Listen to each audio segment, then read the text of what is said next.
I'm Lauren Summers. I'm Senior Director of Lifelong Learning and Travel at the Yale Alumni Association.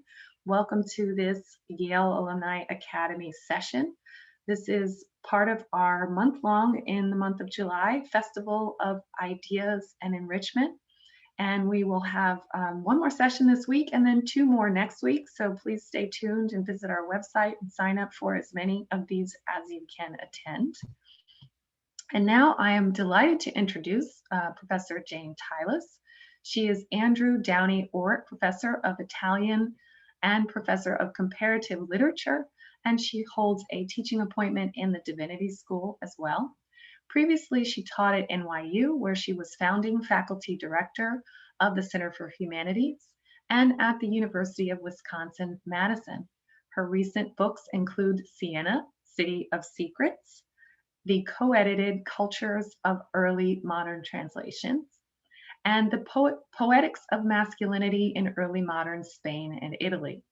She has also completed a translation and edition of the complete poetry of Gaspara Stampa and Reclaiming Catherine of Siena, Literature, Literacy, and the Signs of Others, which received the Howard Moraro Prize for Outstanding Work in Italian Studies from the Modern Language Association. She has been general editor for the journal I Tatti Studies in the Italian Renaissance since 2013. Professor Tylas is currently at work on a monograph called Saying Goodbye in the Renaissance, Meditations on Leave-Taking, and a collection of essays on music and translation.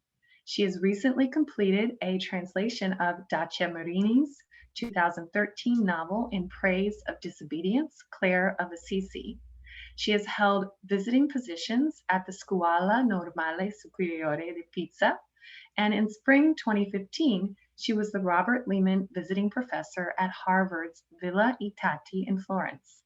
She is an honorary member of Siena's Accademia degli Intronati, one of Italy's oldest academies.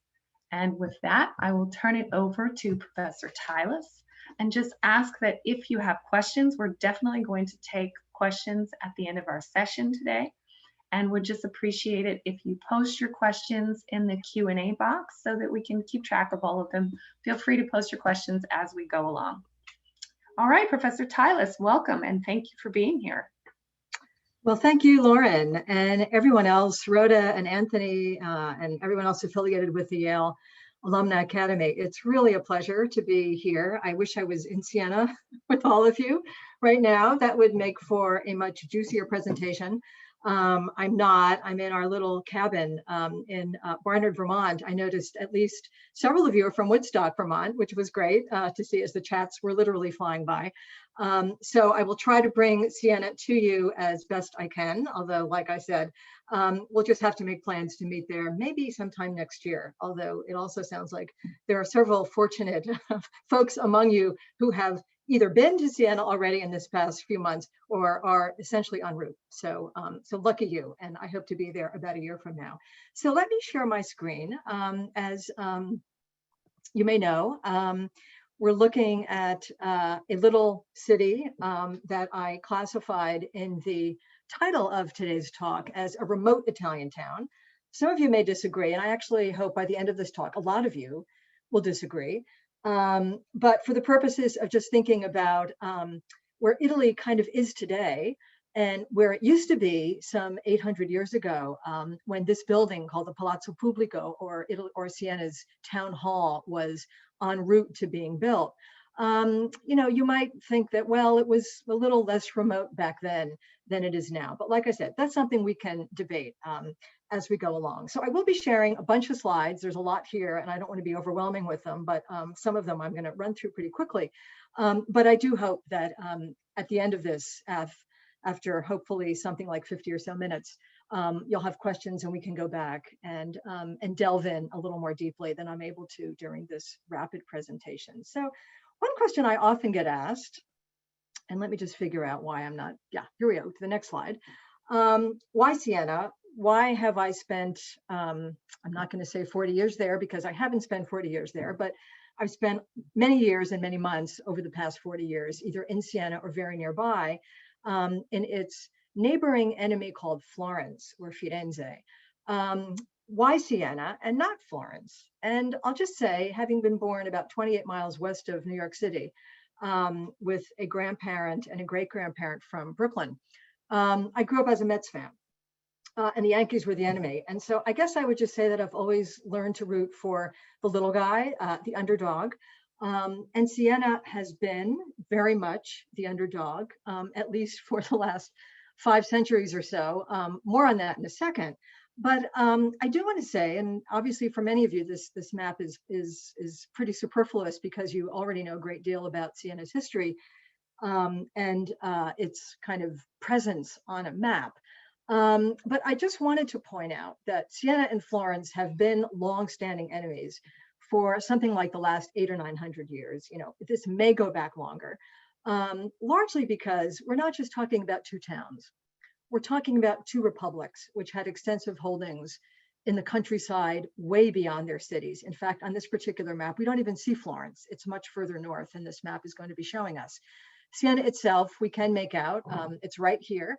Obviously very far to the north of its own large province, not as big as Florence's, but you know, I mean, it wasn't that shabby. It's this far north precisely because Florence would never let it go much further north, especially to break into this gorgeous region of Tuscany, which I'm sure many of you know, the Chianti region. There is some Chianti grapes, good Chianti wine coming out of Siena too, but for decades and for centuries, this border was contested rather fiercely by both of these cities, both of these republics. And that's why still today in 2021, memory runs deep here, history runs deep here. These are not cities that are ever going to love one another very much. And just a quick little anecdote, Lauren mentioned that I'd been at Vidalia as a fellow back in 2015. And while I was there, they were in the middle of hiring a new gardener. Vidalia is a Harvard institution. It's a wonderful research center for people who work in Renaissance studies. And the former gardener, he was Florentine. He'd been there for, I think, 35, 40 years. And there was a lot of consternation, and the search took a lot of time because the guy who kept emerging as the best was from Siena. But the Itati crew, which is based right outside of Florence, could not be convinced until finally many months of discussion that the Sienese was the right choice. And he was in fact hired, and he's done a wonderful job. But just to say, these many years of contest about where the border was between Florence and Siena, as well as other things, which we'll get to in a second, has left its mark, sadly to say. And just to go back to my own interest in Siena, as a Mets fan, I do root for underdogs. If that was Siena back then, and back then in the map I showed you was sometime in the 1400s, this is Siena now. It's not to say Siena still isn't part of a wide province of beautiful countryside. It is. It's the administrative center of its own republic, now called a province, which still goes down to the little town of Grosseto, still incorporates some of this area along the coast, but of course doesn't go much farther north than basically this little, well, even below this little yellow circle that I've scrawled to show you where exactly Siena is. And I've made you this little yellow circle because what this map shows you, what this red line is the Italian Autostrada di Sole, the Autostrada of the Sun, which was built during the 50s and 60s in those great boom years after World War II.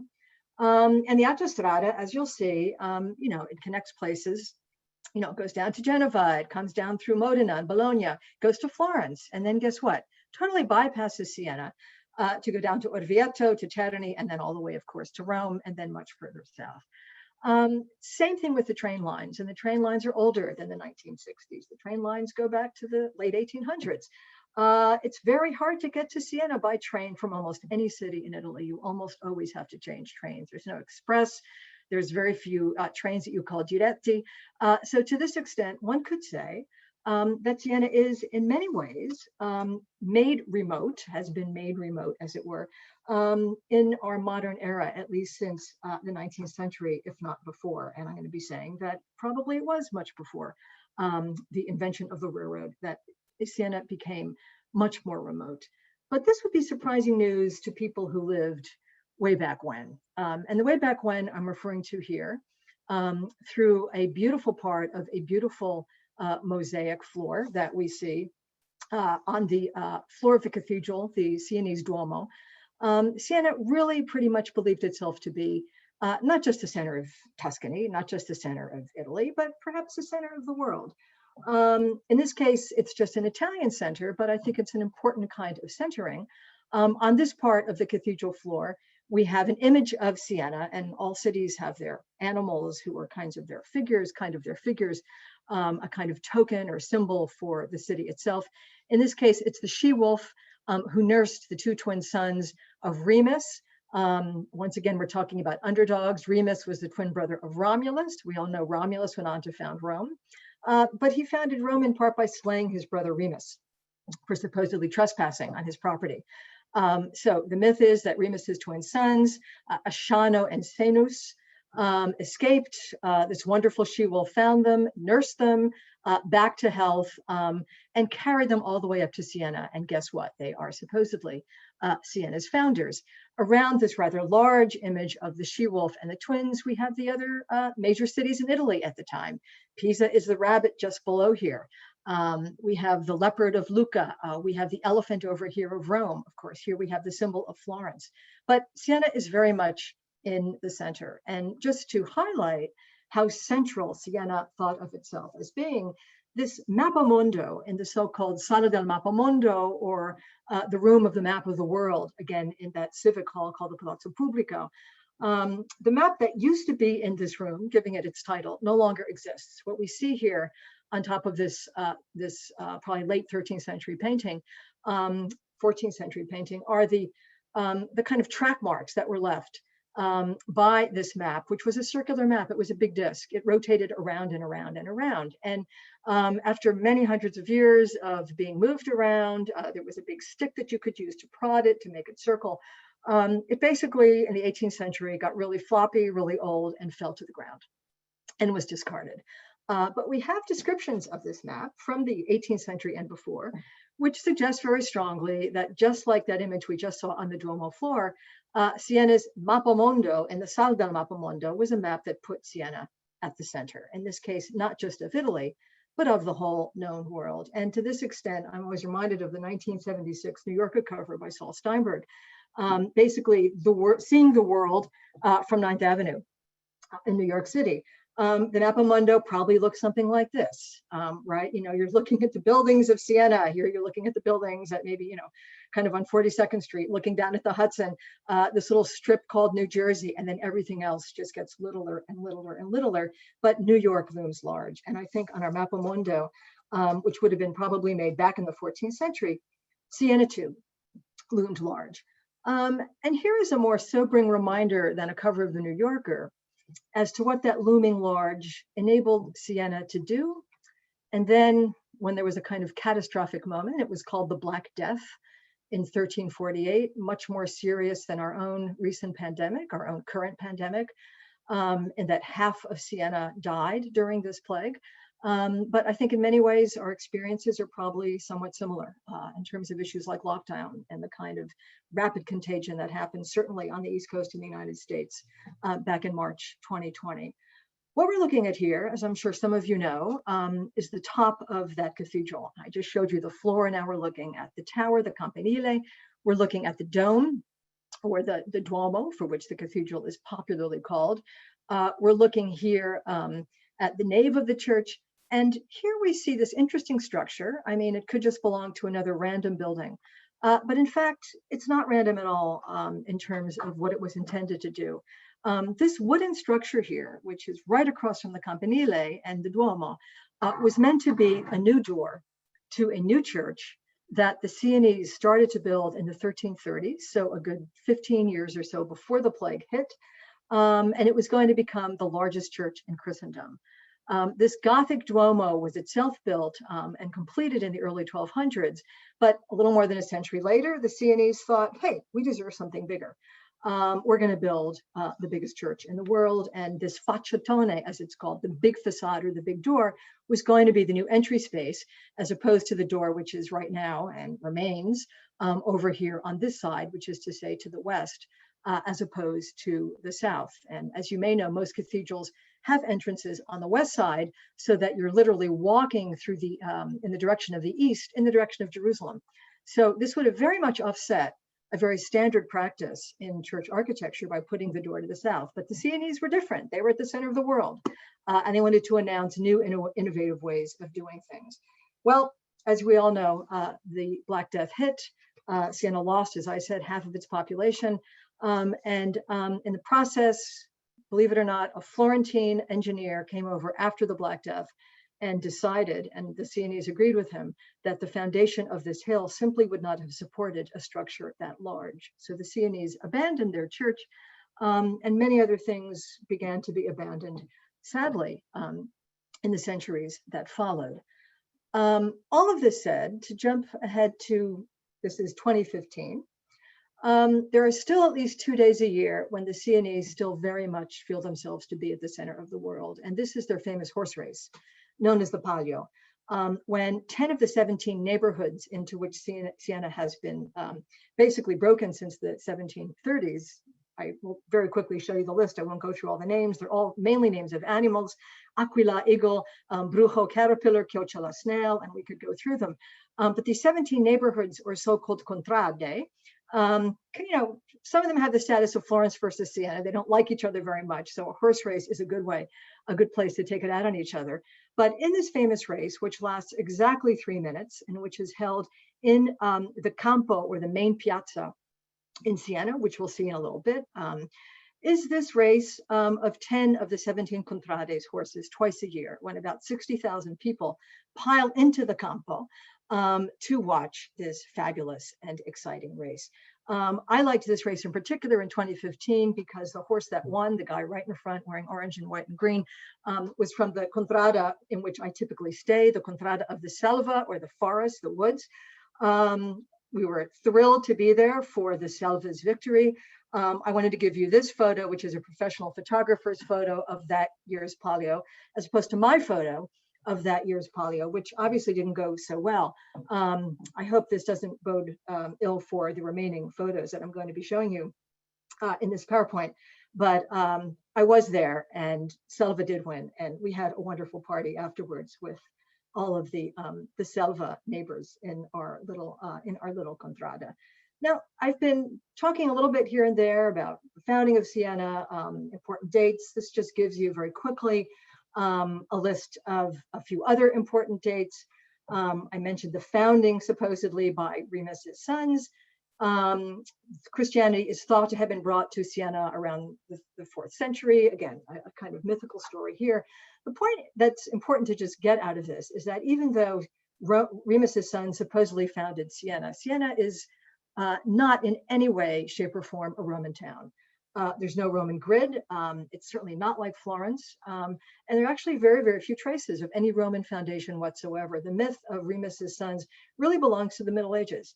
What seems to certainly have been much more likely the case, I mentioned here the 11th century being the first ring of walls around Siena, is that there was probably a cluster of folks who began to move into these hills around the 9th century, maybe the 10th century, and it became a large enough cluster of people to merit a wall. And then a series of walls, with the last one, the 8th one, being completed in the 1460s, would go on to distinguish the city that over this period of time, several centuries, grew from perhaps 600 people who founded the city to over 100,000 at the time of the plague.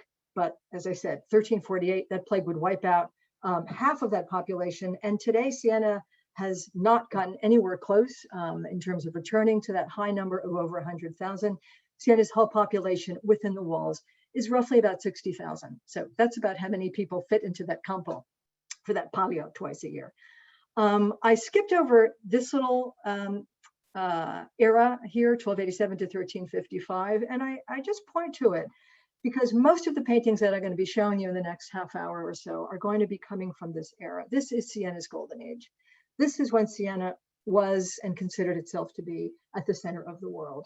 After which, again, with the plague a very determining factor here, things changed. We're going to talk a little bit about the invention, the creation of the first European bank, the Monte dei Paschi Bank, which was founded in 1472. The big date of a defeat for Siena after centuries of fighting the big guys up north was when the Florentines took Siena after a brutal 15-month siege. eventually closing the gates of the city, not letting the people to come out to get much needed food, to get much needed water. Many people died of starvation and of thirst. And finally, the Sienese just had to give up to the Florentines along with their allies, the Spaniards. So a brutal moment for the Sienese. Three other dates, a little bit random, but hopefully interesting. An earthquake in 1798 that tore down lots of buildings, but only killed 5. 1910s, a big aqueduct was built to bring water to the city from Monte Amiata. As we'll see in a second, Siena has no river, needs water. That's always been a big issue. And finally, 1965, talking about innovation, it's the first city in Italy to ban cars from its historical center, which means it's always, if you're not a citizen, you can't drive into the center. If you are a citizen, you can. But if you're not, one of the great joys of coming to Siena in a car is finding a place to park. As Lauren mentioned, I did write a book a few years ago, Siena, City of Secrets. One of the big secrets in that book, maybe the best one, is where there are some good places you can park.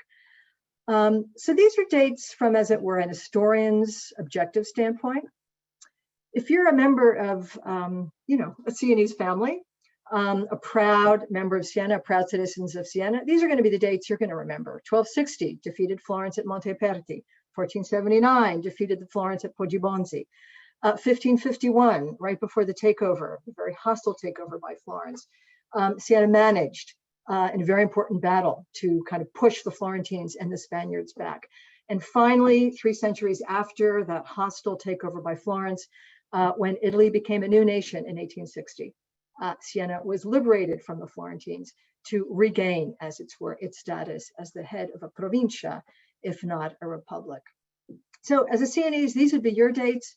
And as a member of the Contrada of the Selva, again, where I have lived on occasion when I've been in Siena, these are the dates you're going to win all the times that Selva won one of the August Palios or the July Palios or a special Palio. And as you can see, the Selva has had a pretty good run over the centuries. So if being a Mets fan was one reason I like Siena, I'm fond of Siena, the kind of academic reason I started going to Siena as a grad student back in the mid-1980s was the recommendation by one of my professors at Johns Hopkins that there was this really cool group of artisans who called themselves a Congrega dei Rozzi, which translates really as the rough guys, who got together on Sundays. They weren't dyeing textiles, they weren't ringing the bell in the chapel, they weren't working at the printing press. They wanted to do something cultural. And so they got together and they read works in Italian and they wrote plays in Italian. And one of the rules for being in their little congrega was that you couldn't know Latin, which was a really interesting way of saying, we, the little guys, again, thinking of myself as a Mets fan and Siena as the underdog, we're the little guys and we can write in Italian too. We can write and perform plays as well. We can read Dante. And in fact, they would get together and talk about Dante. We can read Boccaccio and Petrarch. So this fascinating group that is created in part, I believe, in resistance to what had been this Accademia degli Intronati that Lauren mentioned. I am an honorary member of this Accademia. I wish I was a member of the Congrega dei Rozzi, to tell you the truth. But the Intronati, who had founded their own academy 5 years earlier, were the elite. Intronati means deaf. Italy was in chaos in 1526. We're looking at the moment just before the sack of Rome. And they were like, we want to be deaf to the world and read and write some interesting and important things. And I'll just say that even though these guys did know Latin, so they couldn't be in the Congrega dei Rozzi, they were elite, they were well educated, some of them came from noble families. They still believed in the power of the vernacular, the power of Italian. And they did most of their writing in Italian, in this new Italian language. And I just put out here one of their plays, The Ingannati, which means the deceived, one of the first Renaissance comedies to really have a truly international reputation, with its story of twins who are confused for one another and people falling in love with a member of the quote unquote wrong sex because they thought it was a girl when in fact it was a boy and vice versa. And Shakespeare's Twelfth Night, among many other European plays, really owes a lot of its plot and a lot of its ideas to these Sienese guys who again got together to show that even in the midst of political chaos, there could still be culture. And I focus on these Academy of the Intronati and the Congrega dei Rozzi to point out what to me has always been a really powerful aspect of Siena. This is its commitment to Italian from a very, very early point in time. As I say here on the slide, theirs was the first civic constitution in all of Europe that was written in a vernacular language in 1309. Constitutions were written in Latin, obviously. You know, politics was something that could only be discussed in that great language of the Romans. But Siena went ahead, they had a constitution already written in Latin, but they went ahead and they translated it and amended it for a new constitution, which they would then put into the courtyard in the palace, the Palazzo Pubblico that you saw in the very first slide. So the members of Siena, anyone who was literate, could come in, they could see the constitution. It was out there in the courtyard, chained to a stand. They could even write little comments. They could ask questions. The idea was this was a conversation, and as opposed to a place where Latin would be dominant in terms of politics, in terms of church, governance, and of course, in terms of universities, the Sienese wanted to do something different. They wanted to make this a government by and for their people. And obviously, one of the first things that you had to do in order to make that happen was to A, have all of your major texts in a language that was accessible, and B, make sure people could read. And in fact, Siena had one of the highest literacy rates in all of Europe throughout the 15th century. Other countries, especially like France, began catching up, but it dominated literacy rates throughout the late Middle Ages and into the Renaissance. And I just put in a little, just a little cheer for the Università per Stranieri di Siena. This is the University for Foreigners in Siena. I like to think of it as the place where real Italian is taught. The Italian that we speak today is very much based in Tuscan. The Florentines like to say that it's Florentine Tuscan. The Sienese like to say, of course, that it's Sienese Tuscan. And most historical linguists agree that it's really the Sienese version that has given us the Italian that we know today. I just want to show you, well, I can't show you in detail because the slides aren't good enough, but I want to show you one of the first works of art I'll just throw out by the great painter Simone Martini in his great Maestà. This is the entire Maestà. This just gives us the Virgin and her son, Jesus. Very quickly with this little part of the painting, I just want to point out two little things. The Sienese loved putting objects in their paintings. It's not just about paint. So in addition, of course, to gold leaf, which we see in the halos and which we see in the backs of the chairs, we have here a little jewel that was put right here on the Virgin's breast. And although I think it's unfortunately not very visible, Jesus is holding a piece of paper, which is a real piece of paper made from one of the prized shops of paper making, not only in Siena, but in all of Italy. And it was literally glued onto this larger fresco, which I will show you. What I wish I could present in detail, and I simply can't. I've spent much of today looking for slides which would allow me to show you this. The steps leading down from the Virgin's throne and then down here below the floor as well are steps that are full of writing. And it's writing in Italian, and it's writing in the metrical style known as terza rima, ABA, BCB, CDC, and so on, which Dante had invented for his Divine Comedy. If we look at the date here of Martini's Maestà in the 1310s, you may know Dante is still writing his Divine Comedy in this period. So it means that his new verse form, which he uses for Inferno, Purgatorio, and Paradiso, is already beginning to be well known, not just in Florence, but of course elsewhere.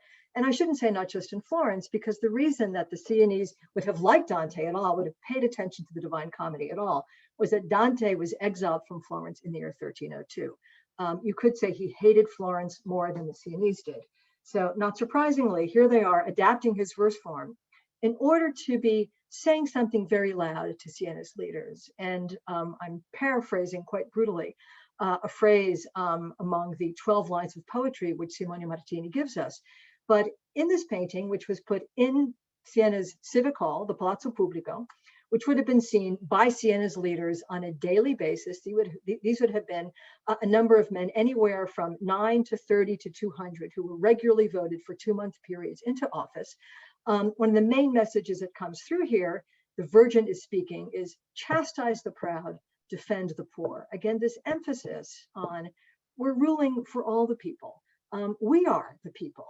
We're speaking in the vernacular. We're speaking in the vernacular of Dante, that poor guy who was exiled from Florence and who we should embrace. And there is, in fact, and I'll just add a quick note, that Siena was welcomed in Siena during the period of his exile and may well have spent some time there. So this idea of the vernacular, this idea of Italian over Latin, this idea of championing the common man, the poor, of having a republic that resisted, the Latinate authority of the church, the Latinate authority of other principates, the Latinate authority of the university.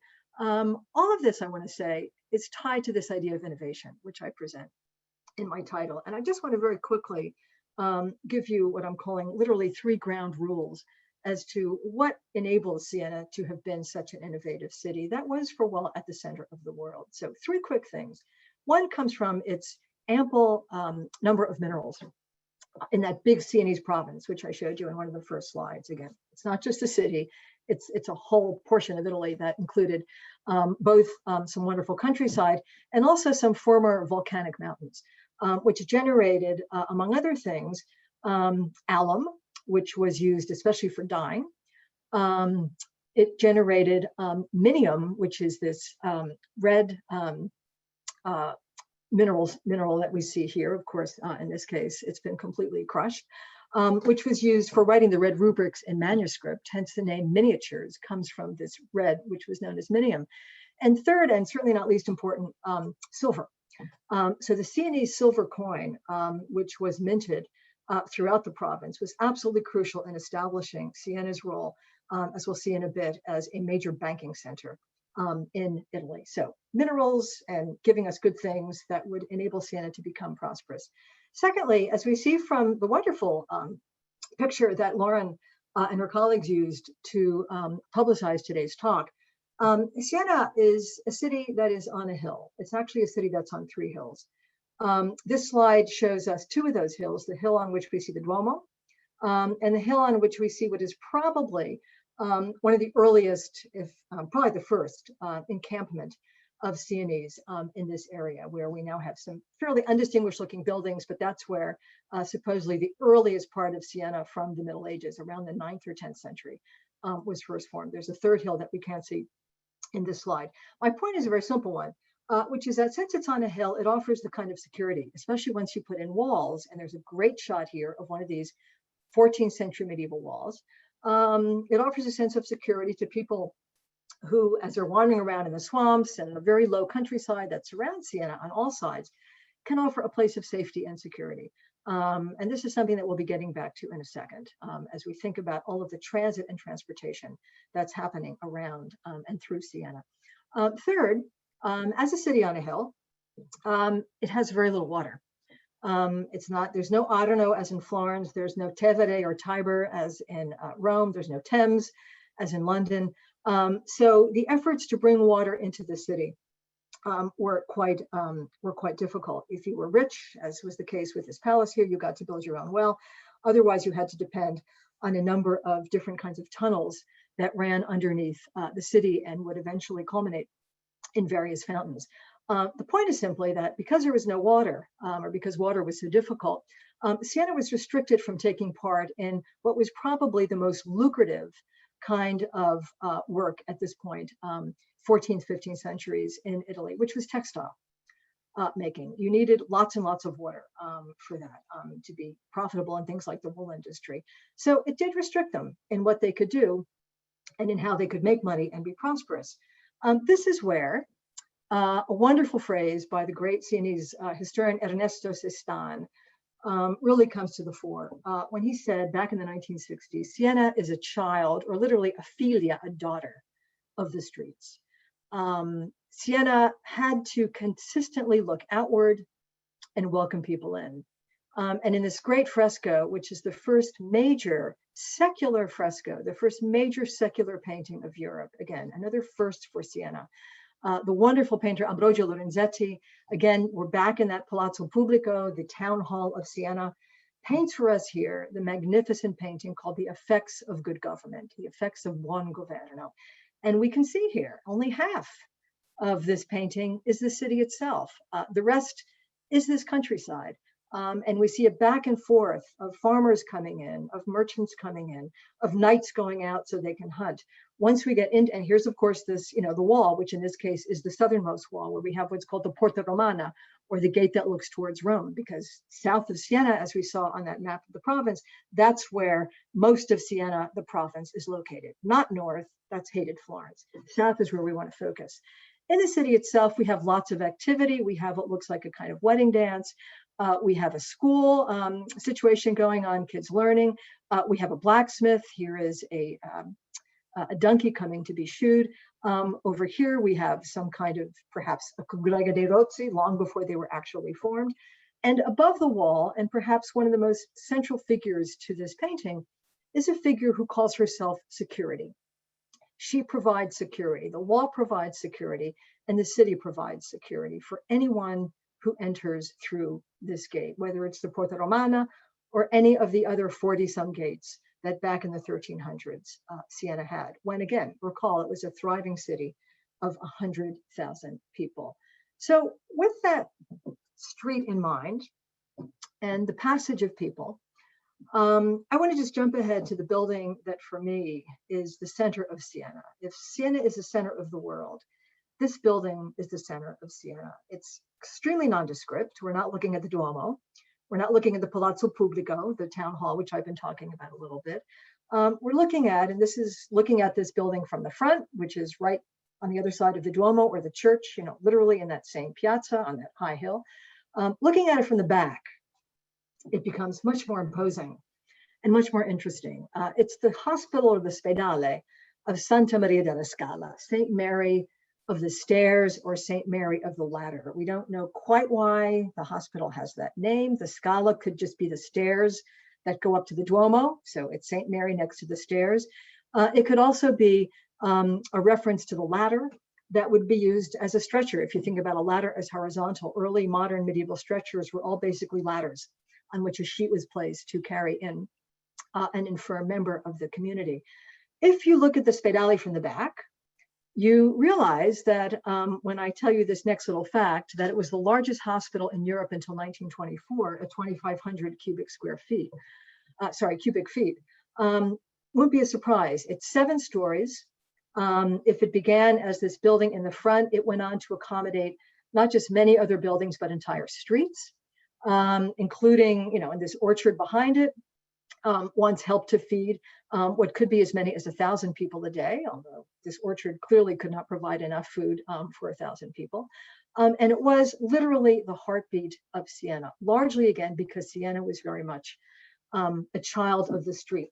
True, it was a hospital right up until 1996. It was a hospital in the modern sense. These are infirm folks in the hospital. These pictures go back to the 1950s, so it shows you how active this Spedale continued to be. 2 of the most famous people to pass through this hospital, St. Catherine of Siena on the left, who volunteered, spent evenings there with the sick and the dying, and the great Italian novelist Italo Calvino, who had a stroke in September 1985 while he was vacationing nearby. Was brought to the Spedale and sadly died 5 days later. It was right before he was supposed to have gone to Harvard to have given a series of lectures known as the Charles Eliot Norton Lectures, and sadly did not make that trip. There's a very moving plaque to Calvino in the Spedale. So obviously, as a Spedale, a hospital, it's a place that takes care of the sick. But I want to use my little Vermont situation where I am right now in Barnard, Vermont, to just allude to the fact that this was not just an ordinary hospital in the sense that we think of hospitals today. About maybe a quarter mile from where I'm standing right now, I go into the woods and I see this beautiful old stone wall, which looks like any other stone wall in any other New England town. But this was a little bit different because it's the beginning of a wall that maps off what had been a very large establishment known as a poor farm. And poor farms in Vermont were already written up in the 1797 Vermont legislature, not long after Vermont became a state, stating that every town and place in the state shall relieve, support, and maintain their poor and the overseers shall relieve, support, and maintain their own poor, lame, blind, sick, and other inhabitants who were not able to maintain themselves. The Spedale was indeed a place for the infirm, but it was also a place for many other things. One was certainly religious observance, although it was by no means attached to the church. In fact, there is a line that is centuries old. You can see this line, a white brick line that goes all the way down the middle of the piazza, separating the Spedale from the Duomo, which we can't see, which basically says the property of the church ends here and the Spedale starts here. One of the points about this hospital was that it was not the same thing as the church. It did not subjugate itself to the church. It was autonomous from it. It was run not by the bishop who presided over Siena, but it was run by laity, who took on certainly their own Christian ways of behavior, but not underneath the aegis of the church. And I think that this kind of autonomy is really crucial, especially when we think about the multitude of functions which the hospital took on. So this picture I showed you a second ago, folks who were ill lying in this big hall. This hall was called the Pellegrinaio. It's the largest such room in the Spedale, which literally means the hall for pilgrims. And I just want to introduce you to the concept of pilgrimage in Siena by looking at this Sienese painting with a man who's dressed like a pilgrim. He's got the pilgrim's hat with two little souvenirs about where he's been, including a shell suggesting he's been to Santiago de Compostela in Spain. He's got the pilgrim's mantle. He's got the little pilgrim's pouch. And it's really hard to see this, but he's got the pilgrim's bastone, or the stick. And this particular pilgrim turns out to be Jesus from a panel, which is part of a very large painting by the great painter Duccio. Again, from that golden age moment of the early 1300s. And the panel is from, again, part of the life of Christ after the resurrection. It's about an event that we read about in the last chapter of the book of Luke, Luke chapter 24. It's the road to Emmaus. And this is where Jesus, after the resurrection, but before the disciples know he has been resurrected, is on the road. He meets two of his disciples. They don't know who he is. They don't recognize him. And in fact, one of them, Cleophas, says to this strange man, "You must be a peregrinus," which in the Latin Vulgate is a term used to mean stranger, a foreigner, right? You must be a peregrinus. You didn't hear about what happened to Jesus. And Jesus goes along with it, says, "No, I don't know anything about what happened to Jesus." But this term peregrinus becomes then, as a stranger or a foreigner, the same word that is used several centuries later in Christianity to refer to a person who takes on a kind of foreign garb and travels to places where there are relics and other holy kinds of sites. So Jerusalem, Santiago, Lucca, and other places, both in Italy, throughout Europe, and of course, in the Holy Land. So it's a fascinating sense here in which the Jesus who shows up after the resurrection is a Jesus who is both a foreigner, but who is also, in Duccio's account of 1300, very much a pilgrim. He's looking for a holy place, or one might say he's already been to a holy place. He's already been to the afterworld, and now he's coming back. So there's this interesting sense here in which Jesus as a pilgrim is crucial, as I'll say in a second, to the growth of the Spedale. There's also something else going on here, which makes this a very Sienese panel, and Duccio is a very Sienese painter. In the Gospel of Luke, after they had this little discourse about Jesus as a stranger, one of the two disciples says, "It's getting late. The gates are about to close, right? It's dinner time. You must be hungry. Why don't you come eat with us?" And he gestures toward a city, which is the city of Emmaus. We have that gesture happening here. This is precisely the moment where Cleophas is saying, "Come with us, come into our city. It's late, be our guest." What's fascinating about this particular image, although I know it's hard to see on this slide, is that here we have stones leading up to the gate. Once we get through the gate, there are bricks. And Duccio was on a very important committee. He was not just a painter, he was a very active citizen, as were most Sienese. At any point in time, you could get elected for 2 months onto some civic committee in which you had to dedicate your entire life for those, precisely for those 2 months. And Duccio was on this Committee della Bellezza, the Committee for Beauty, how to beautify Siena, how to make this a city worth living in and worth coming to.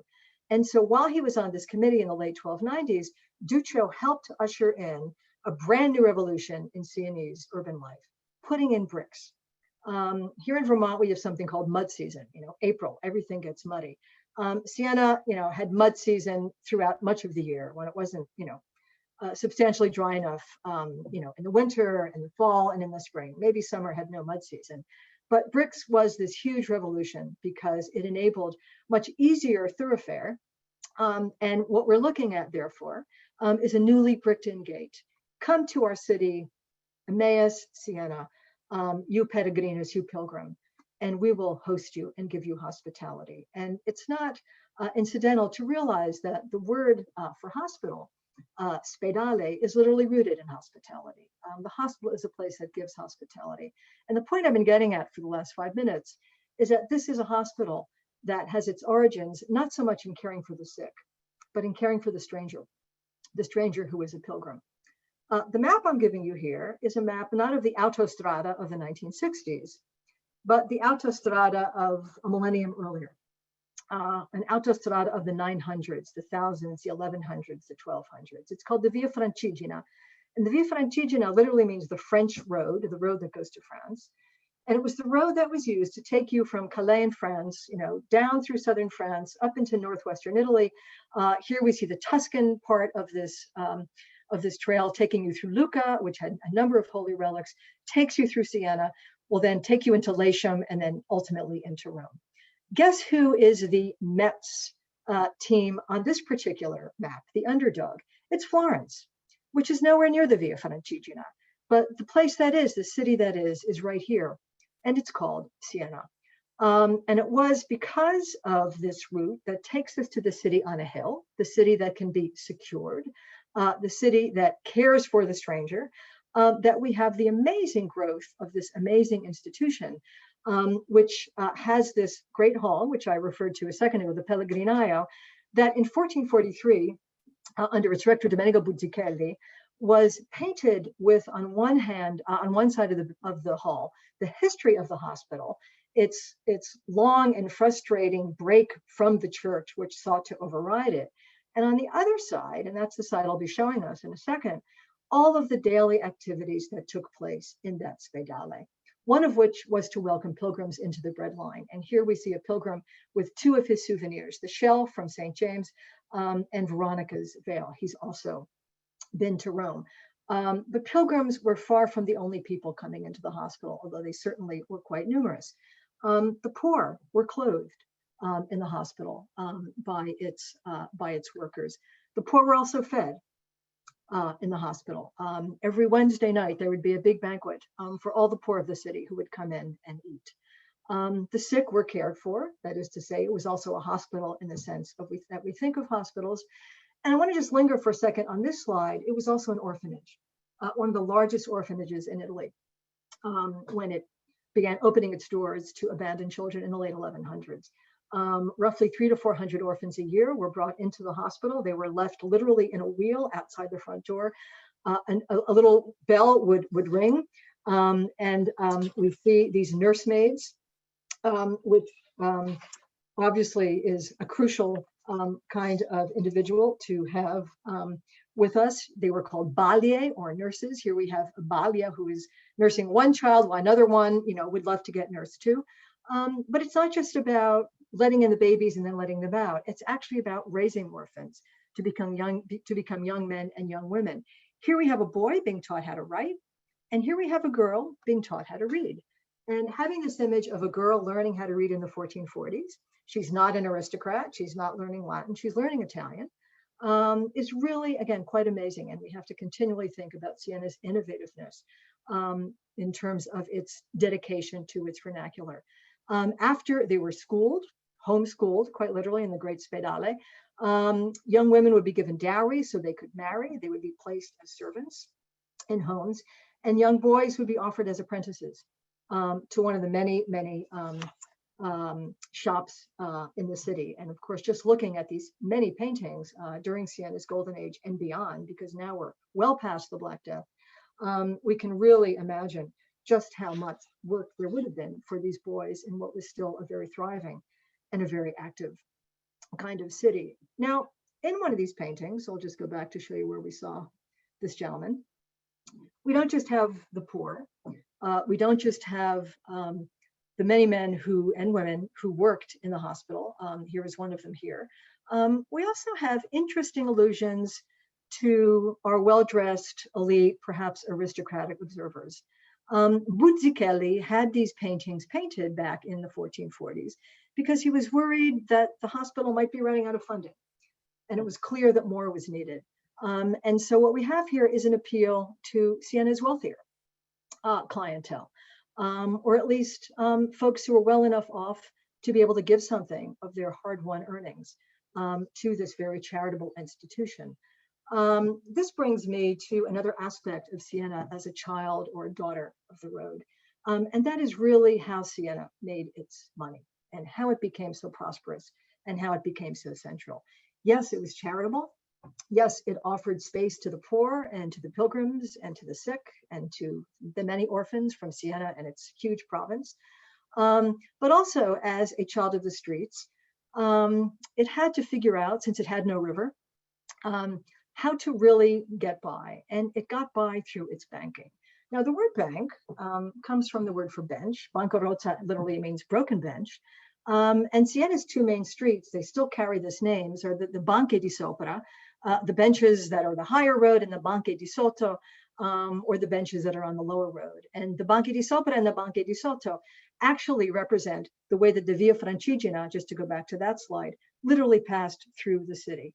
That is to say, you went into the north city wall or the south city wall, you ran into the benches below, then you went to the benches above, and then you went up. And what these benches were wasn't just banks, although many of them were banks. They were places where money could be exchanged. They were places where money could be lent. They were places where money could be borrowed. Also, there would be benches for other things. And I draw us back to Lorenzetti's wonderful picture, in this case, a bit of a close-up of the inside of that city. Once you got in, what did you see? Here's our blacksmith I alluded to earlier. And here is possibly a place where we had money lending or money changing going on. So the idea that this was a place where money had to change hands because many foreigners were coming in, not just pilgrims, but people who wanted to do business, people en route to somewhere else to do business. And so little by little, Siena made its reputation as a place where, hey, if you needed money, you could come here. We would lend it at interest, but we would lend it to you here. At one point in the late 1200s, Edward I, the King of England, went to a Sienese family called the Buonsignori as his major bankers. It's probably not irrelevant that it was a year after he had expelled the Jews from England. So we had this interesting way in which the Sienese are figuring out how to take on one of the businesses that did mark the very thriving Jewish community in their own town. What's rather fascinating about this is that the Christian moneylenders would often charge rates of interest at a much higher rate than their Jewish fellow citizens. And so there's something quite interesting, I think, about thinking of the Sienese as charitable on the one hand, and not always charitable on the other hand, where it was the Jews who would be yelled at for charging outrageously high rates. The Christian money lenders, as the documents will show us, often had much higher rates. And so to be thinking about this as we think about Siena's charitableness, perhaps can bring us pause. But I do find fascinating the quote by one of the great historians of Siena, Ludovico Zeccauer, who doesn't have such a view of these Sienese who are taking risks, has a somewhat more optimistic one when he links the quintessential Sienese banker to a secular pilgrim and a lower class knight, someone willing to take risks and always ready to come back to Siena to invest his fortunes in making the city more prosperous and more beautiful. Because again, we don't just have guys sitting at their benches all day, we also have guys who are using that road, using the Via Francigena to go out, to make their fortunes, as Zeccauer says, and then to come back. And I want to start moving toward my close by just focusing on a couple of images which suggest this interesting parallel between charity and prosperity. And I think the one thing that for me has always really been a hallmark of Siena, which is beauty. What we're looking at here is the cover of basically a fiscal registry, the so-called bicerna, The Bicerne, the word comes from the palace in Constantinople, the head of the Byzantine Empire until the mid 15th century, which was the fiscal office, the fiscal palace for the entire empire. And for some reason, unknown to even linguists, Siena adopted this term to describe these beautiful covers, which began to be painted as early as the 1250s, covers that show the, as they're called, the entrate e uscite, the money that was collected when someone entered the city and the money that was collected when someone left. So, you know, all of these transactions, these financial transactions, here in the early example of the Bicerne, we see a monk who's actually counting the money, the notary who's writing it down, and then a notary who's checking the books. And they've hired a painter to turn this financial transaction again into a kind of form, you know, this beautiful moment, which we as spectators can really appreciate. These Bicerne became a huge tradition in Sienese painting. We can see many of these in the Sienese archive of the Archivio di Stato, the state archive. They would go on not so much to celebrate the notaries, but to celebrate events. Here's an earthquake in 1478 where everyone fled the city, camping out in these tents, and fortunately no one was hurt. Here is the festive moment of the inauguration, the coronation of a Sienese Pope, Pius II. And here, to go back to our Spedale, is a Bicerna, which is all about, it's called the Libro degli Usufrutti, things that people gave to the hospital to enable it to run. And in this instance, the cover of the Bicerna gives us what's called a casetta rustica, right? A little rustic house. And someone giving that house, his property, or her property, as the case may have been, to the Spedale, enabled the Spedale to take it over. If it's a farm, they could use the fruits and the vegetables of that farm to feed the hundreds and hundreds of people who were part of their society every day. And so we go on to think about the many ways in which the Spedale was able to sustain itself. It was because the Sienese had made themselves prosperous, including the man who gave this fabulous, huge estate to the Spedale. This is early, way back in 1295. A man named Ristoro Menghi di Giunta gave his huge estate in the little town of Cunha, about 6 kilometers south of Siena, to the Spedale at the time of his death. And the only interesting thing that I'll throw in here about Ristoro, whose generosity seems incredible, is a little line in which it says, "I and my brother give these things that we have not always acquired legally to the Spedale for the sake of our souls." So it's interesting here to think about the hospital as a place that offered hospitality to the strange, the poor, and to the orphans. But by giving to the hospital, sinners, such as Ristoro Menghi di Giunta, or he saw himself as a sinner, were somehow able to make up for the lives that they had led and perhaps the holy lives they had lost. And today, when you go to Cunha, this would have been Ristoro's great palazzo. What do you see? You see the ladder, the scala, that lets us know that this is property, not of Ristoro Giunta. His name appears nowhere on this estate, but it is property, as is this little vessel of the hospital. I want to just say one last thing about the hospital, and then I promise I'll close with an allusion to Yale. In addition to the Ristoro dei Giuntis and our pilgrims and our sick and our poor, there were also people who lived and worked and gave their daily lives to the hospital, not just at death, but every day.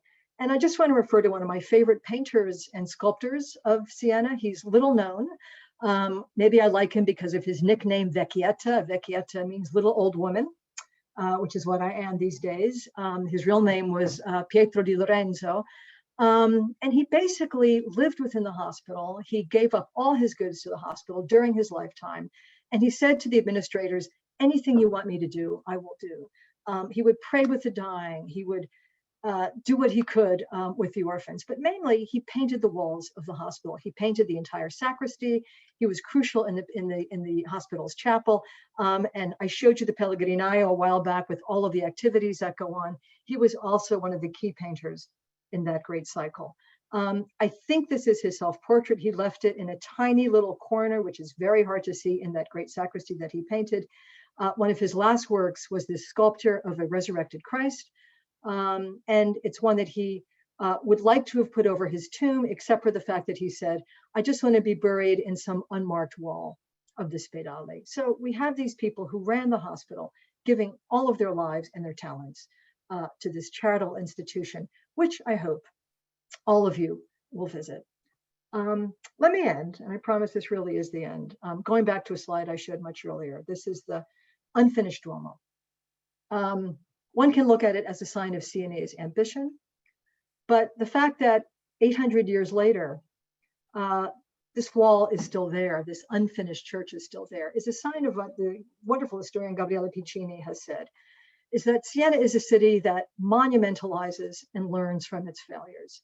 They could have torn this down and forgotten about this crazy plan to build Europe's biggest Christian church, but they left it as a lesson to future Sienese. And if they learn from their failures, they also learn from their successes. The hospital closed in 1996 after a millennium, but it's now a wonderful museum.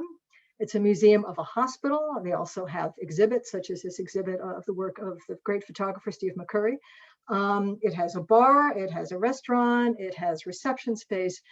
So they've turned what was once the center of Siena as a hospital into a new kind of hospital, offering hospitality to everyone in a very different kind of venue, but continuing along the same lines as welcoming those of us who come into its gates.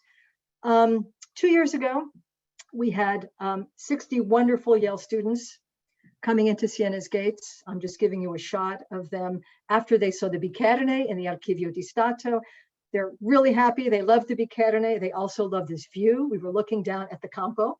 I'll end with the Campo, which perhaps is Siena's true center, but the hospital is just up over the hill. But the vision of the Campo that I really like, and I'm just going to put in a plug for the book Lauren mentioned, but not so much for the book, but for the cover image. This is a 1937 edgy, racy version of the Palio in the Campo. What I love about this version, not by a Sienese painter, but by a Venetian artist, is that it's not a circular race, it's a spiral. That is to say, the horses have come from elsewhere. They're going to finish in the Campo, but they've all come from the outside. And I do think that's what Siena has done best. Even though they commit to their place and their people and their contrade or their neighborhoods and their dialect, the great Sienese language, they've also always been welcome to strangers. And I think that's really why I, as a stranger 40 years ago, fell in love with this wonderful town. Obviously, many of you already have, and I hope those of you who haven't will have the chance in the coming years. So thank you all from my favorite cat and my favorite little rental place in Siena. And I look forward to any questions or comments you might have. Thank you so much, Professor Tylis. Wow, that was incredible. And I can't believe how much you were able to cover and really take us there and take us through the history and so many years of content that you managed to pack into such a short presentation. So thank you so much. It was really wonderful. Oh, my pleasure. And I see that in the comments you're getting bravos and people who are echoing my sentiments. I want to open up for questions, and we have time for all of your questions. So please don't hesitate to put them in the Q&A box at the bottom of your screen. I saw one question that got placed in the chat earlier, so I'm going to try to find that. But if your question doesn't get addressed, please do just repost it in the Q&A box on your screen. I want to give a call out to two things before we go to the questions. The first is actually to your book. So you did show it at the end of the presentation, but I like to show, if I have a copy, show the book, Siena, City of Secrets. And sorry, my virtual background is trying to do interesting things with the painting. But one of the things I want to call out to, as far as the book, is not just the incredible painting on the front cover, but just how throughout the book, some of the kinds of images that you've shown us are portrayed. And I think it's, you've got over 35 images in the book. So it really is a compendium of visits to see artwork and the maps, some of the maps that you talked about being in Harvard's collection. So I really encourage people to check out the book. And I actually wanted to read just the little blurb on one of the inside covers, because I think it gives credence to the value of a presentation like this and the value of this book that you put together. And it says, Jane Tyler's Siena is a compelling and intimate portrait of this most secretive of cities, often overlooked by travelers to Italy. Cultural history, intellectual memoir, travelogue, and guidebook. It takes the reader on a quest of discovery through the well and not so well traveled roads and alleys of a town both medieval and modern. So in, how many pages do we have? Over 200 pages. You managed to do a very similar feat in your presentation. But I encourage people, if you feel like diving into Siena, if you have fantasies about going or going back, to pick up a copy of the book. And the other thing that I want to call out to in our time together is that Professor Tyler and I have been talking about being able to bring a group of you overseas to Siena. And Yale Study Abroad program is based there. And we're looking forward to doing a study abroad with Yale Alumni Academy, where we can offer a group of you an opportunity to go and spend several weeks in Siena on Yale's sort of campus there. And I wondered if you want to say anything about that, Jane. I wanted to give you a second to do that. No, and thank you for reading Ingrid Rollins' little blurb on the book. I really appreciate that. It was really fun to write. I mean, as an academic, I tend to write very academic stuff, but this was a nice chance to just really think about a different kind of reader and a different kind of approach. And it felt very liberating. And perhaps mainly because there were no footnotes. I mean, they said, we don't want footnotes. We just, we'll put a little bibliography in the back, but we really just want your voice taking us through Siena. And it was a great opportunity. And I appreciated my editors at Chicago, his support. So in terms of Yale summer session, yes, I'm very new to Yale. I've only been here for 3 years. So because of the pandemic, I've only been able to do the summer program in Siena just once. In the little picture I showed you of our just gleaming happy students standing outside looking down at the Campo in May and June and July of 2019. But this is a program that's been going on since, I believe, 2006. My wonderful, energetic colleague, Penny Marcus, had also fallen in love with Siena while in graduate school. And when she got to Yale from the University of Pennsylvania, she said, there's nothing I want to do more than try to give Yale a summer program in this great town. So she worked very hard with a close friend of hers in Siena.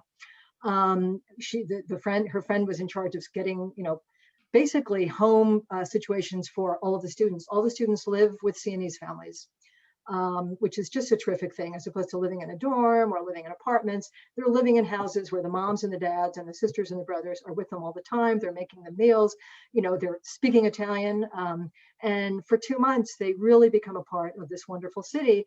And since the neighborhoods or the contrade are so fundamental, and since they're there during palio time, because the first palio is always in early July, they get really involved in the neighborhood activities, and they'll be running around with the flags and the banners and the scarves of their own contrada. So all of that, in addition to 5 days a week of learning Italian every morning from our wonderful grad students. And in the afternoon, Penny Marcus and I, 2 or 3 days a week, we take them on tours.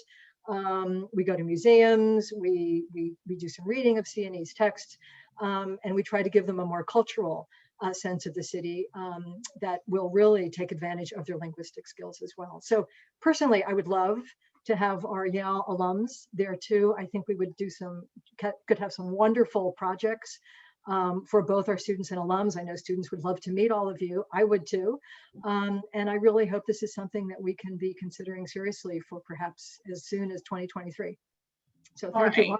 Yeah, no, it's really nice to share. I mean, part of what we do at Alumni Academy is connecting alumni to what's happening at the university and making you a lifelong member of our community at the university. So I appreciate you kind of giving us a glimpse into that.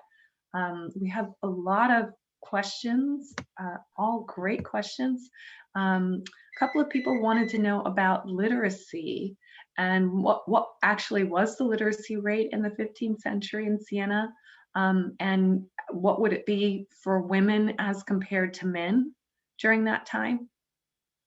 Yeah, the figures have to be somewhat, how can I put it? not precise, because obviously this is something that would be difficult to measure. But just to give you an indication, the literacy rate in Europe, really until the 19th century, was, in many places it was as low as 10%. But in terms of this medieval period that I was referring to, let's say the 15th, 16th century, the literacy rate, tended to hover around 5%. In Tuscany, it was high. It was believed to have been as high as 30 or 40%. And there are records in Siena of peasants who knew how to read. So I think that when my artisans, the Congrega dei Rozzi people, who wrote about peasants and who many of them were from peasant stock, are talking about the importance of learning to read Dante, focusing on the vernacular. We don't care about Latin. It's really the sign of what had been this just huge effort, starting, I believe, in the city of Siena itself, and really being transferred out to the countryside to say, look, to feel like I'm a real citizen, to feel like I'm a real part of this place, I need to know the language. In terms of women, that figure, I'm afraid I do not have, just for women alone. But I've always found that image in the Pellegrinaio of the girl learning how to read just extremely fascinating. And I think that I would love that it would even been better if she was learning how to write. The young boy's learning how to write, she's learning how to read. At least with reading, you're halfway there. I will say that when I worked on my book on Catherine of Siena, I was really, one of the main questions I took up in that book was, did Catherine of Siena know how to read and write? And I determined, along with the help of many, many scholars who kind of carved the way, that she was literate and that she had learned probably from other women. Because she had, her first scribes were women, her first teachers were women. She herself, of course, never went to school. She was the daughter of a lower class artisan. He dyed textiles in the fountain down the street. But in the company of these other aristocratic women who had had education, their skill was passed on to her. So I think there was a lot of interclass mixing going on, whereas the wealthier families' children would hang out with the servants, would hang out with the neighbors. And so I think this diffusion of literacy means a great deal for both Sienese history and Italian more general. So you mentioned Catherine of Siena, and I want to go to Jonathan's question, who asked about the focus of your presentation coming up with a lot of secular activities in Siena's cultural history. And he wonders about the presence of St. Catherine's relics. Would that have made it an important center for church activities as well? Yeah, great question. As those of you who've been to Siena may know, in the Church of San Domenico, which is looms on the southwest part of Siena, we have several relics of Catherine. We have her thumb and we have her head. She died in Rome in 1380, and a few years after her death, her body was buried and still is in Santa Maria sopra Minerva in Rome, not too far from the Pantheon. But her confessor and hagiographer knew that the Sienese would like to have part of Catherine. So everyone agreed to bring her head to Siena. So it's a very interesting relic because you come into the chapel, and I have taken many students there, and I try not to give them a lot of a heads up. Sorry, bad pun. Just say, we're going to a chapel dedicated to St. Catherine. Please be quiet, please be respectful. I mean, there are signs all over the place, do not talk. And it's quite surprising to many of them, especially who are not Catholic or Christian, to see what feels in some ways as though it can't possibly be real. But I do think that certainly after she became a saint in 1460, I mean, for 80 years she was not a saint, and then in 1460 she was, and soon after the canonization, this chapel was put in. So by the late 15th century, when the head was made visible and the chapel was finished, I absolutely think San Domenico in particular was a draw. And Catherine herself, over the centuries, she's had a kind of uneven, I guess I would say, legacy. I think there were centuries where, even though she was canonized, she wasn't necessarily all that prominent. The 20th century really changed that. And I'm not sure why. I mean, it would be a really interesting question. She became the patron saint of Italy in the 1930s. And as I'm sure many of you know, when the European Union was created in the late 20th century, she became one of the patron saints of Europe. I'd like to think that part of that designation was because of her own commitment to very simple aspects of Christianity. The main one being, and I always have loved this phrase, there's no way, she says, that I can ever express my love fully to God. It's impossible. So God tells me, just express that love to your neighbor. And I think that, obviously it goes along with paradigmatic sayings from Christ in the gospel, but the way that Catherine puts it, I just find very affecting. And I think that this idea of giving the love we would give to God to our neighbors and making sure that we're part of a community that respects each other, that loves each other, that is compassionate to each other. I think that really came out in terms of Catherine's life because of her involvement in an institution like the Spedale. I mean, that was really their commitment, this commitment to one's neighbor. And even though I was insistent, because the hospital is insistent about it was not under the supervision of the bishop and the Catholic Church, clearly there was a Christian way of thinking that informed everything that happened in that Spedale. So Well, thank you. Good question. Yeah, I want to jump in on that point because there's a question that's relevant to that. How did the role of the Spedale differ from mosques and cathedrals that also catered to the needs of pilgrims? Yeah, I mean, I think that there were certainly overlaps, there's no question. And at one point, Siena itself had 90 hospices for pilgrims. Many of them were right outside the gate because pilgrims would often get there too late to get into the city. So there would be a number of very small places for pilgrims outside the city. And once you were in, if there, the overflow of people who can get into the Spedale would go somewhere else. It's absolutely true that cathedrals and mosques could provide temporary staying possibilities for the pilgrims. I think that one thing the Spedale may have done a little bit differently, they had I think a 5-day limit if you were healthy and a 2-week limit if you were not. And if you were still sick after 2 weeks coming in as a pilgrim, you could stay. So I think that the community nature of the Spedale, and they also had rituals. I mean, there's a chapel in the Spedale, so you didn't have to go across the street to the Duomo. You could go to mass in the Spedale itself. But I think that the fact that they were the center of that community, very clearly the center. So everything wasn't going around, 7 daily masses, every day or whatever the bishop was happening to be doing. It really was, the center was that community of strangers. So I think that with that as its only mission, and strangers included the poor, the orphans, and the sick, and so forth, I would think that as a Pellegrino coming to Siena, you would feel perhaps, I don't want to say more welcome in the Spedale than somewhere else. I don't think that's true. But I think you'd have the chance to feel like you were part of a community in the Spedale more than you might somewhere else, even though you were there for such a short time. So just in terms of the Spedale, a couple of other questions. Amaret wants to know who paid the cost of the hospital, and I'll pair that with Dale's question on why would they close one of Europe's largest hospitals?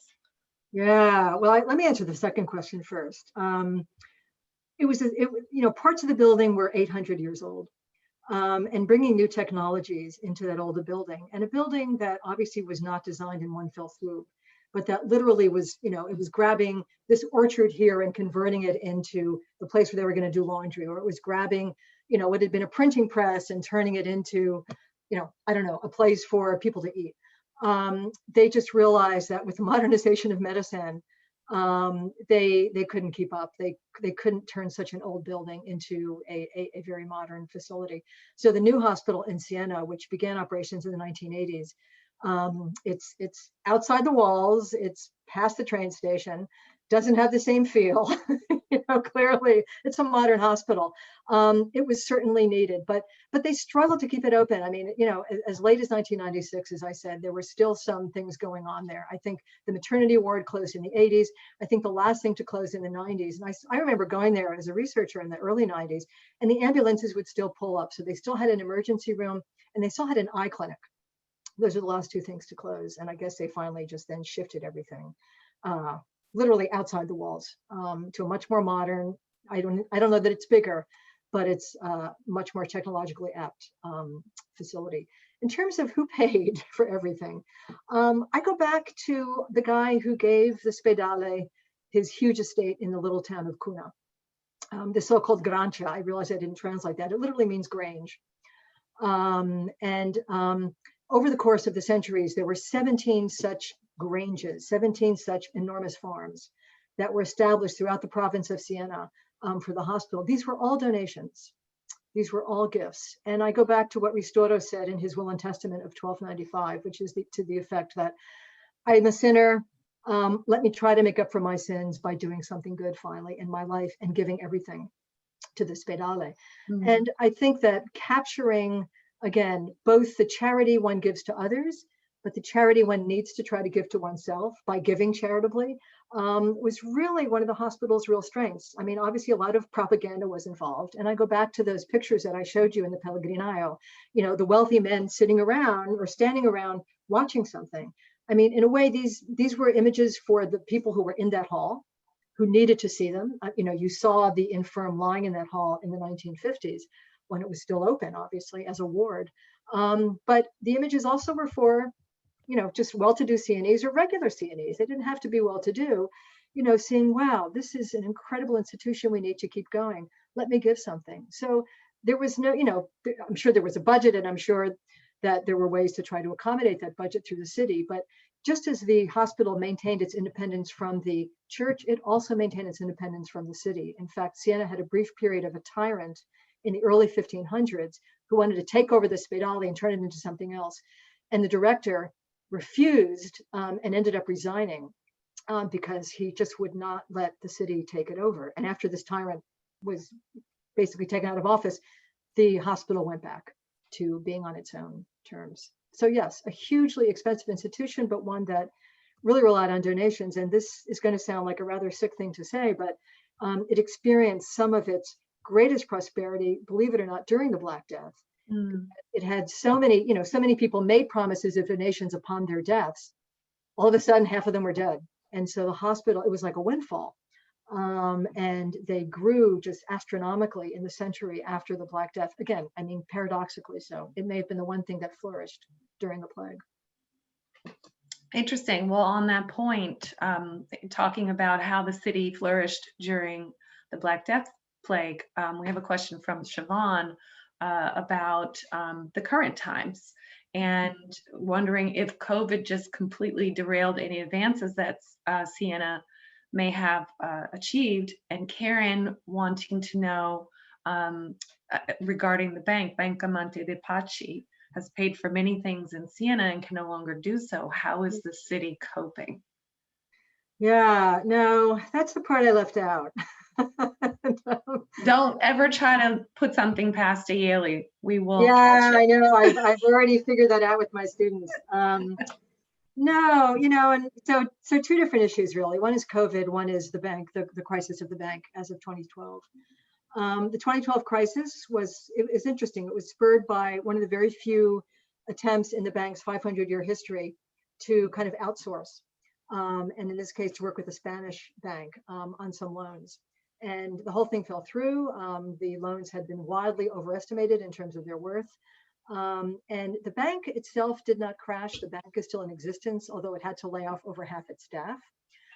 What did crash, and this is very pertinent to the question, is the foundation, the Fondazione, which had been just the Santa Claus of Siena for several hundred years. You know, the soccer team used to be a Class A soccer team. All the money came from the Fondazione. You know, new exhibits that were opening, printing presses that wanted to start new series. The money came from the Fondazione. The university got a lot of money from the foundation. When the foundation collapsed in 2013, it's very true, Siena became a different place. The soccer team is now in the C League, which is like the minor leagues. It's very difficult to get new exhibits into the museums.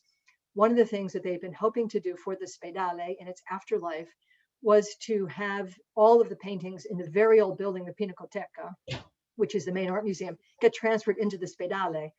That fell through without the Fondazione's funding. So it was a grim moment as I was writing this book. And I accounted for some of that in my epilogue, I think, because I felt that I had to, you know, take stock of what was going on. You know, it was kind of real time because things were still unfolding as I was finishing it. The Sienese are resourceful. They bounced back from a church that didn't get built. They bounced back from the Black Death. They bounced back from Florence's takeover in 1555. I've no question they'll bounce back from this.